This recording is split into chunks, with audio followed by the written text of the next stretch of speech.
Yang mau buka bang? Ayo mulai deh.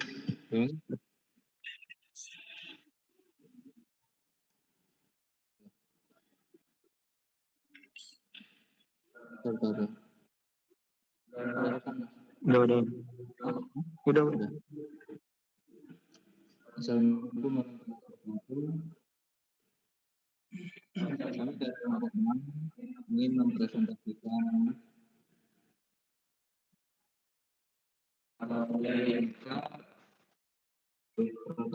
prototiping dan implementasi orang katakan keberadaan data Anissa Didi dan Baga Putra.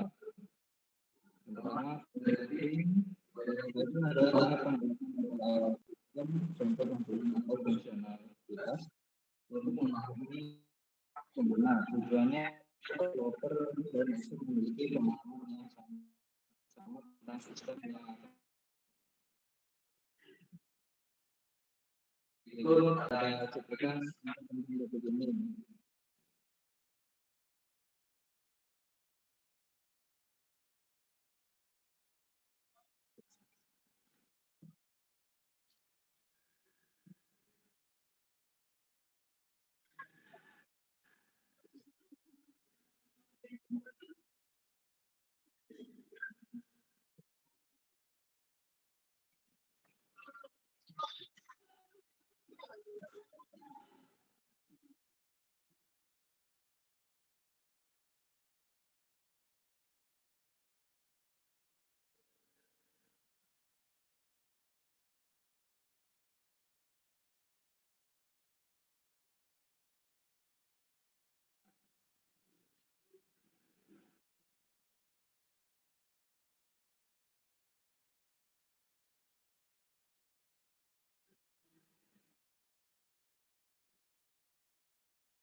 Yang selanjutnya tahapan prototyping itu yaitu mengumpulkan informasi tentang kebutuhan dan masalah pengguna.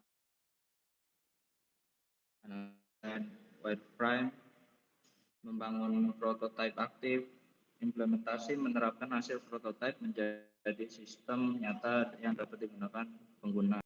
Yang kedua, wireframing, angka dasar tampilan sistem yang menunjukkan struktur halaman, menu, tombol, dan posisi elemen. Belum berwarna dan tanpa desain visual, hanya fokus pada layout dan navigasi dan digunakan untuk menentukan struktur halaman dan alur pengguna user flow. Yang ketiga, mockup. Enas. Oke, yang ketiga itu ada mockup. Mockup adalah versi visual dari wireframe yang sudah berwarna, berisi ikon, teks, dan gambar nyata. Mockup menampilkan tampilan akhir sistem secara lebih realistis, namun belum dapat diklik atau berinteraksi. Tahap ini biasanya digunakan untuk mempresentasikan desain kepada klien atau dosen pembimbing agar mereka dapat memahami bagaimana tampilan akhir sistem akan terlihat sebelum masuk ke tahap pembuatan prototipe. Penerapan metode prototyping dalam pengembangan aplikasi pemesanan makanan kampus menggunakan Figma.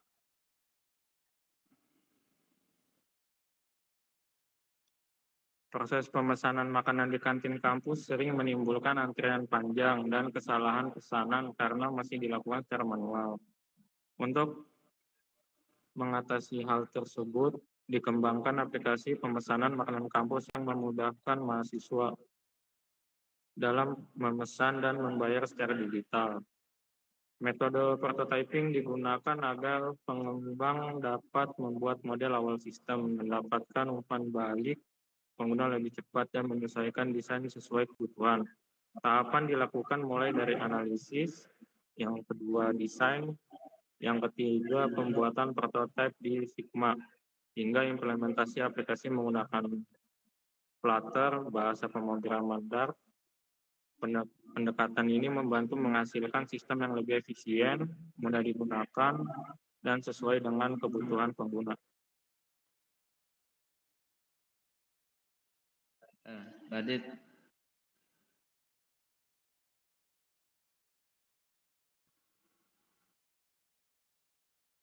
mic-nya mati tuh Radit. Analisis kebutuhan, mengumpulkan kebutuhan pengguna. Contoh, fitur pemesanan, pembayaran, notifikasi. Hasilnya berupa daftar, fungsi dan tampilan yang dibutuhkan. Membuat wireframe. Buat sketsa tampilan aplikasi di Figma. Tujuan hanya menunjukkan struktur halaman dan alur pengguna. Contoh, halaman login, menu utama, keranjang, pembayaran.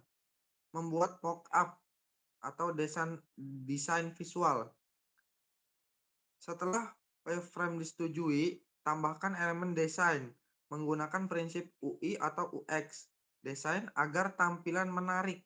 Figma gunakan komponen dan style build agar konsisten.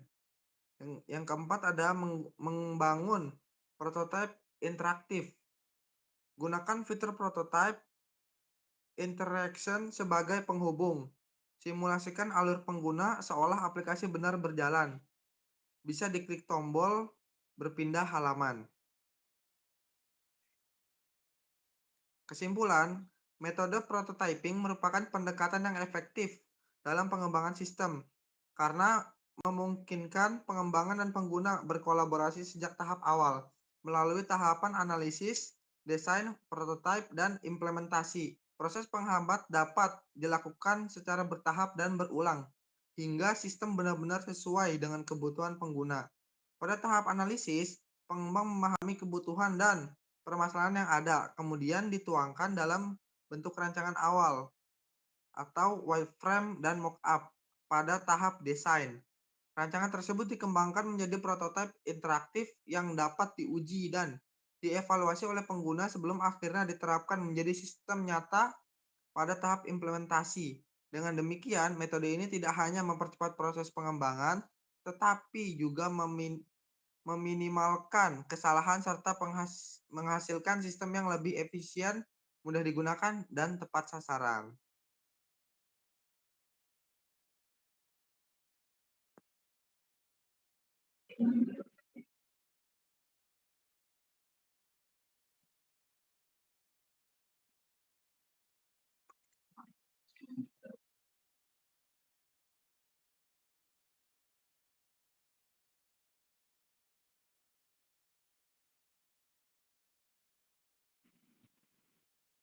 Sekian dari kelompok kami, kurang lebihnya mohon maaf. Assalamualaikum warahmatullahi wabarakatuh.